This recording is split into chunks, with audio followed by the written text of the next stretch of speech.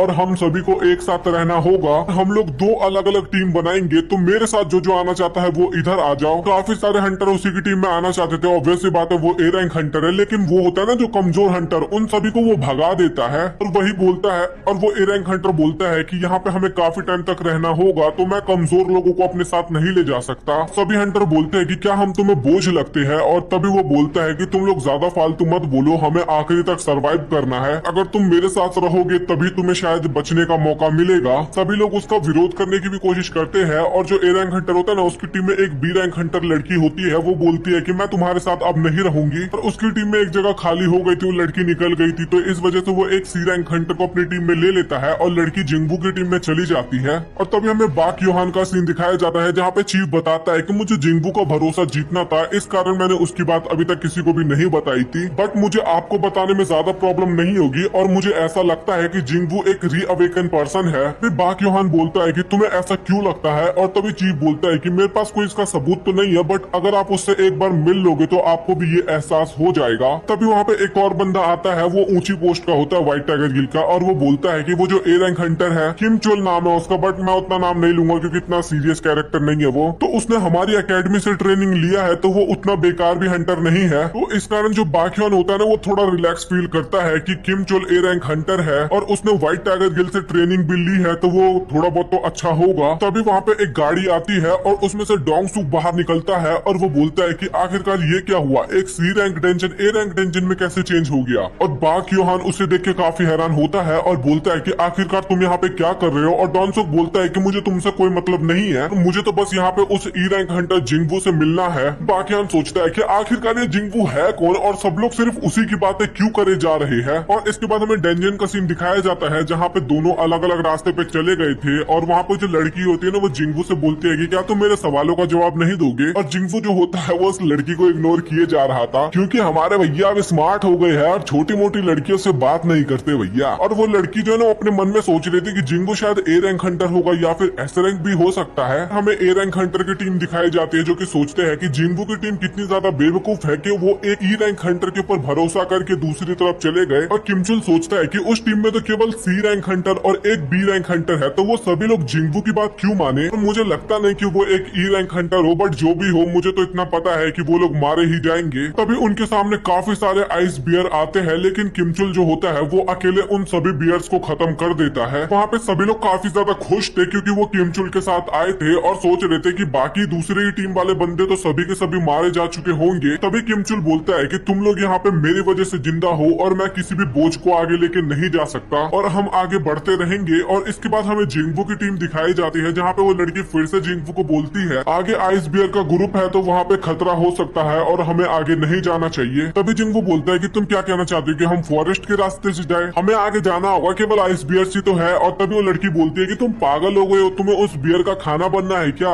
तभी जिंगबू बोलता है कि तुम पागल हो गई हो क्या, तुम्हें आइस एल्फ से लड़ना है क्या, इससे अच्छा तो हम बियर से ही लड़ लेते हैं, और इससे हम अपनी जान भी बचा सकते हैं। और उस लड़की को भी रियलाइज होता है कि जिंगबू यहाँ पे सही बोल रहा है। तो वहाँ पे जिंगबू अपनी इन्वेंट्री में से सबको गरम गरम कपड़े निकाल के दे देता है, और सभी लोग काफी हैरान होते हैं और सोचते हैं कि इसके पास कुछ स्पेशल एबिलिटी है। तभी जिंगबू वहाँ पे बोल देता है भाई तुम सभी को मैं एक वार्निंग दे देता हूँ कि तुम लोग मुझसे कुछ भी सवाल जवाब नहीं करोगे और मेरे आगे एक भी डिमांड नहीं रखोगे, और अगर तुम लोग मेरी बात मानोगे तो मैं तुम सभी को जिंदा बाहर लेके जाऊंगा। फिर इसके बाद वो लोग आगे बढ़ने लगते हैं, और तभी उनके सामने एक काफी बड़ा आइस बियर आता है। और तभी वो लड़की बोलती है कि मैंने तुम लोगों को पहले ही बोला था कि जंगल में आना मतलब कि हमारा मरना, और देखो हमारे सामने इतना बड़ा बियर है और हम इसका कुछ भी नहीं बिगाड़ पाएंगे। तभी जिंगबू बोलता है कि मैंने तुम लोगों को बोला था ना कि बीच में कोई भी नहीं बोलेगा, तुम लोग एकदम शांत हो जाओ। और इसके बाद जिंगबू आगे बढ़ता है, लड़की उसे रोकती है, लेकिन फिर भी जिंगबू आगे बढ़ता है, और इसके बाद वो जंप करता है, और उसके बाद उसे एक पंच मारता है, और बियर वहाँ पे एक ही पंच में ढेर हो जाता है। और वो लोग तो ये देख के काफी ज्यादा हैरान होते हैं कि जिंगबू ने इसे एक ही पंच में कैसे हरा दिया, और आखिरकार इसकी रैंक क्या है। और तभी बाकयोन पूछता है कि आखिरकार तुम जिंगबू का क्या करोगे, और तभी डोंगसुक बोलता है कि तुम बस अपने काम से काम रखो, मैं उसके साथ बस मजे लूंगा और फिर उसे छोड़ दूंगा। तभी किम सोच रहा था कि जिंगबू की किस्मत कितनी बढ़िया है कि वो डोंगसुक से बच गया, बट उसकी किस्मत तब और भी ज्यादा बढ़िया होगी जब वो इस डेंजन से बाहर निकल आएगा। और इसके बाद हमें जिंगबू की टीम दिखाई जाती है, जो कि बैठ के उसी आइस बियर को खा रही थी। और तभी सोंगहा पूछती है कि क्या जिन्हा हमेशा घर पे पढ़ती रहती है, और तभी जिंगबू बोलता है कि तुम इतनी टेंशन मत करो, वो भी तुम्हारी तरह लड़की है, बस घर पे बैठती रहती है और पूरे दिन एनिमे भजन या फिर फील एनिमे की वीडियोस देखती रहती है। तभी जिंगबू वहाँ से उठ के जाने लगता है, और वो लोग पूछते हैं कि आखिरकार तुम कहाँ पे जा रहे हो, और तभी जिंगबू बोलता है कि मैं थोड़ा एक्सरसाइज करने के लिए जा रहा हूँ। वो लोग सोचते हैं कि आखिरकार ये बंदा इतना अजीब क्यों है, और तभी जिंगबो बोलता है कि मैं पेनल्टी जोन में नहीं जाना चाहता तुम लोगों को छोड़ के, और इस कारण मुझे अपनी एक्सरसाइज करनी ही होगी, और वो करना भी शुरू कर देता है। और इसके बाद जिंगबो हंटिंग के लिए जाता है और उसके सामने काफी सारे बियर्स आ जाते हैं, और तभी जिंगबो अपनी शैडो आर्मी को बुलाता है। सबसे पहले तो वो अराइज बोलता है और बोलता है कि ये तुम्हारी पहली बैटल है, तो तुम मुझे अपनी पूरी ताकत दिखा दो। इसके बाद उनकी फाइट स्टार्ट हो जाती है। एक तरफ तो जिंगबो की शैडो आर्मी होती है और दूसरी तरफ वो आइस बियर होते हैं, और जिंगबो की आर्मी वहां पे भारी पड़ रही थी बियर्स पे। उनमें से कुछ मेज भी थे ना जो फायर पावर को यूज करते हैं, और ये देख के जिंगबो काफी इंप्रेस होता है और बोलता है कि मेरे पास कुछ ऐसे जादूगर भी है इनके पास फायर पावर है। और जिंगबो अपने मन में सोचता है कि ये सभी लोग काफी अच्छे से फाइट कर रहे हैं, और जितना मैंने सोचा था ये लोग उससे भी ज्यादा पावरफुल है। इन सब की रीजनरेटिंग की भी पावर काफी अच्छी है, ये तो मुझे एकदम इमोर्टल लग रही है। तभी वो जो आइस बियर का बॉस होता है वो बाहर निकलता है, और जिंगबो बोलता है कि चलो तो तुम फाइनली बाहर निकल ही आए। और वो आइस बियर का बॉस इतना ज्यादा पावरफुल होता है कि वो जिस भी आर्मी पे अटैक करता है ना, जिस भी शैडो पे, वो शैडो वहीं पे खत्म हो जाती। और जिंगबो बोलता है कि मेरी शैडो आर्मी को जितना काम करना था उतना उन्होंने कंप्लीट कर लिया, और इस बॉस बियर के सामने वो लोग कुछ भी नहीं है। तो वो बोलता है कि इग्रिस अब तुम्हारी बारी, तो जाओ अपना कमाल दिखाओ। और इसके बाद इग्रिस जाता है उस बियर पे अटैक करने के लिए, और उसके कंधे पे एक कट मारता है, और इसके बाद वो भालू सीधा पेड़ पे जंप करता है और वहां से अटैक करता है। लेकिन जो इग्रिस होता है ना, वो उस बॉस बियर के दोनों कंधे को एकदम जख्मी कर देता है। इसके बाद इग्रिस जो होता है वो उसके दोनों पैर काट देता है, और वो बियर काफी ज्यादा चिल्लाता है और वो अपना गर्दन ऊपर करता है, और तभी इग्रिस अपनी तलवार की मदद से उस भालू का गर्दन ही काट देता है। इसके बाद वो उसकी गर्दन को उठा के जिंगबो के सामने रख देता है, और जिंगबो काफी घबरा चुका होता है और सोचता है कि अगर इसने उस दिन अपनी तलवार का यूज किया होता तो मैं इससे बिल्कुल भी नहीं जीत पाता। और इसके बाद इग्रिस जो होता है वो जिंगबो के आगे अपने घुटने टेक देता है, और तभी जिंगबो बोलता है कि तुमने बहुत ही अच्छा काम किया। फिर इसके बाद जिंगबो उस भालू के पास जाता है और उसको भी अराइज बोलता है, और सोचता है कि ये आगे मेरे काम जरूर आएगा।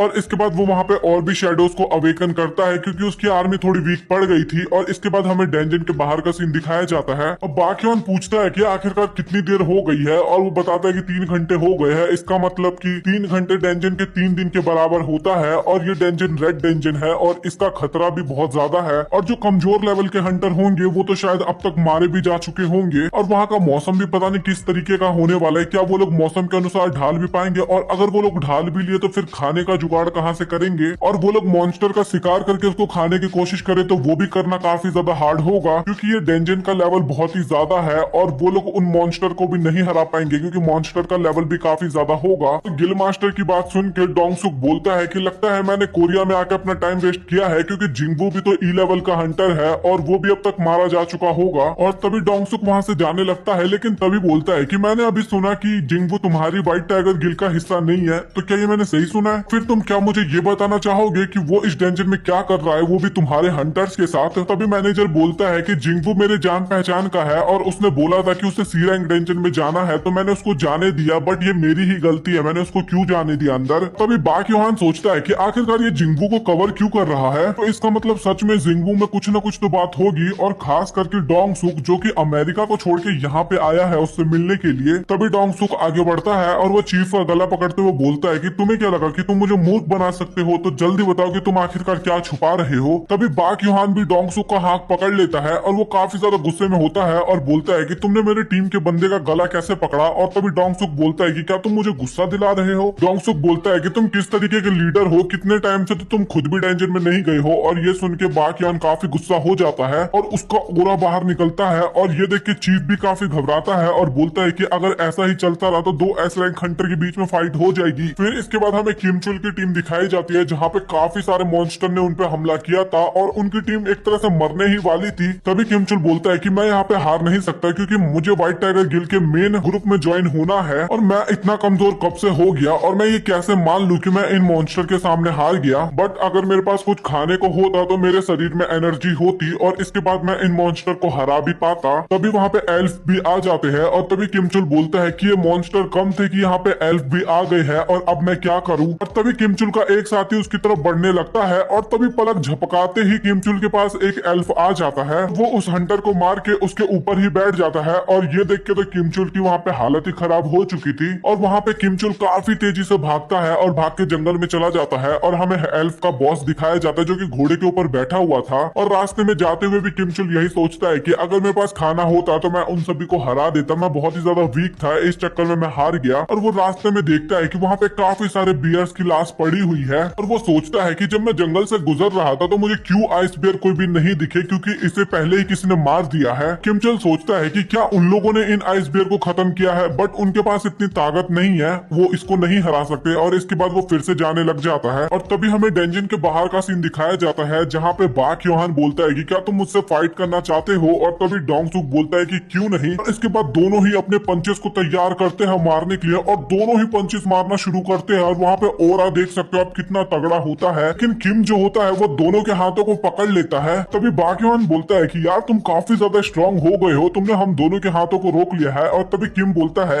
अगर आप दोनों ने अपनी पावर्स को कम नहीं की होती तो अब तक मेरे हाथ टूट चुके होते। और इसके बाद किम बताता है कि 2 महीने पहले हमने जिंगवू की जांच की थी कि वो एक रीअवेकन पर्सन होगा, लेकिन ऐसा कुछ भी नहीं है, वो उस टाइम पे भी ई रैंक हंटर ही था। मुझे भी लगता है कि तुम्हारे भाई की मौत एक हादसा ही था, क्योंकि जिंगवू में इतनी पावर नहीं है कि वो तुम्हारे भाई को हरा सके। तभी डोंगसुक बोलता है कि ये तो मुझे भी पता है कि जिंगवू में उतनी पावर नहीं है, इसीलिए तो मेरे को यूजिन पे शक हो रहा है कि उसी ने ये किया है। और तभी डोंगसुक काफी गुस्से में बोलता है कि यार तुम लोगों ने मेरी पूरी एक्साइटमेंट खत्म करवा दी और मैं अब यहाँ पे पछता रहा हूँ आके। चीफ जो होता है वो तो एकदम कॉन्फिडेंट होता है और बोलता है कि मुझे पूरा भरोसा है जिंगवू पे और वो इस डेंजन से जरूर बाहर निकलेगा। और इसके बाद किमचुल जो होता है वो जिंगवू की टीम के पास पहुंच जाता है और वो ये देख के काफी गुस्सा होता है कि इन लोगों के पास इतनी सारी चीजें थी और अगर ये हमारे पास होती तो हम जरूर बच जाते। मतलब कि खाना, कपड़ा, आग सब कुछ देख के काफी ज्यादा जल जाती है किमचुल की। इसके बाद किमचुल ना उन सभी को मारने के लिए आगे बढ़ता है, लेकिन जिंगवू जो होता है वो एक ही थप्पड़ में किमचुल को बेहोश कर देता है और बोलता है कि किमचुल अपने साथ हमारी मौत लेके आया है और उसको पता चल चुका था कि वहाँ पे एल्फ आ चुके हैं। और तभी वो बोलता है कि तुम लोग बाहर निकल जाओ क्योंकि मैं तुम्हें सेंस कर सकता हूँ। और एल्फ का किंग बाहर निकलता है,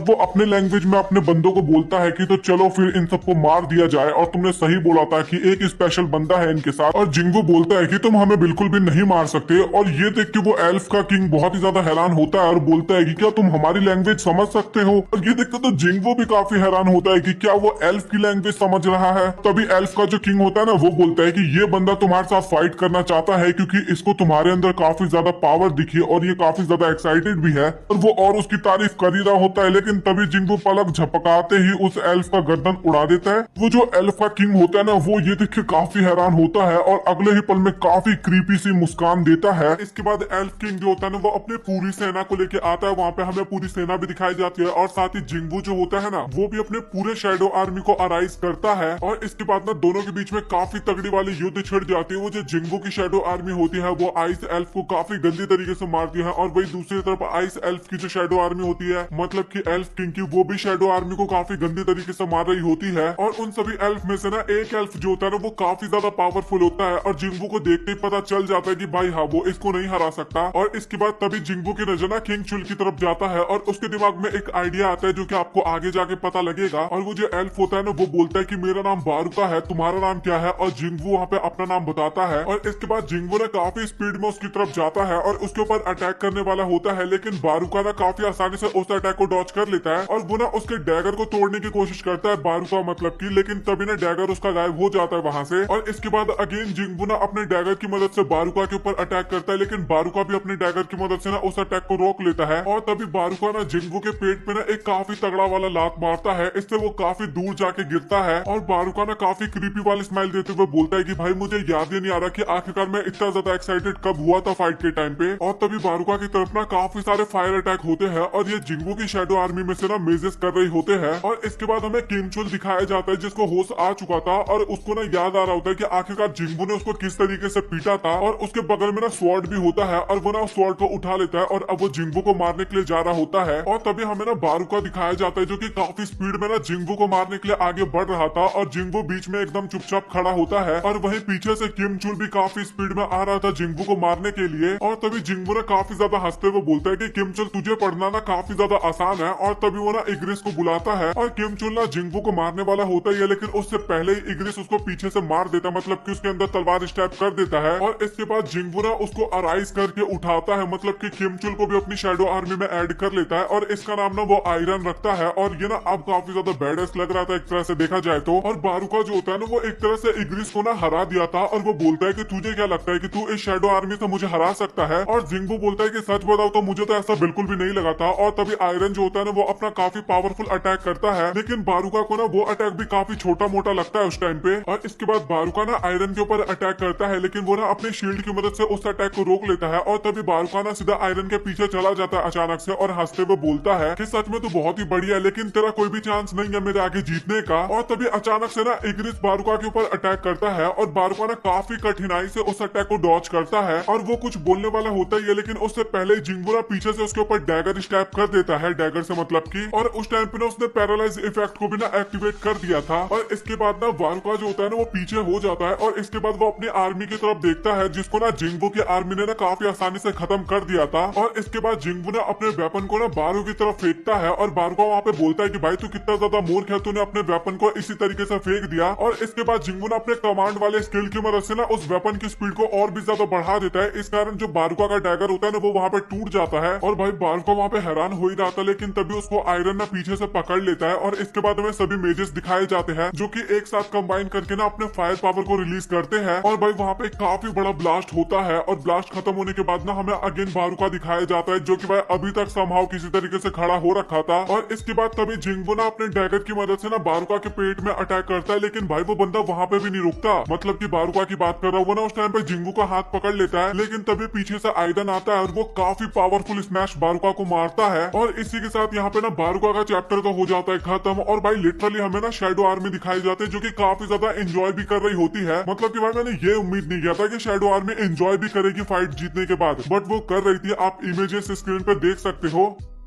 तो बस इस वीडियो को हम यहीं तक रखते हैं। थोड़ा बहुत शायद मूवी में और कुछ दिखा दे तो दिखा दे, नहीं तो बस हमें इतना ही कुछ मूवी में भी देखने को मिलेगा। और क्या पता इतना कुछ भी ना देखने को मिलेगा कि 2 एपिसोड कवर किया जाएगा, और क्या पता मैंने 3 एपिसोड को भी कवर कर दिया हो यहाँ पे। अब मुझे कंफर्म नहीं पता, बट आप लोग अपना ओपिनियन बताना, आपको वीडियो कैसा लगा। स्टार्टिंग से मैंने कवर करने की कोशिश की थी, वीडियो बनाने में थोड़ा टाइम लगा और थोड़ा बड़ा भी बना, और साथ ही मेहनत भी काफी ज्यादा लगी है। तो वीडियो को लाइक कर देना, चैनल को सब्सक्राइब कर देना। सो मिलते हैं आप लोगों से अगली वीडियो में, तब तक के लिए गुड बाय।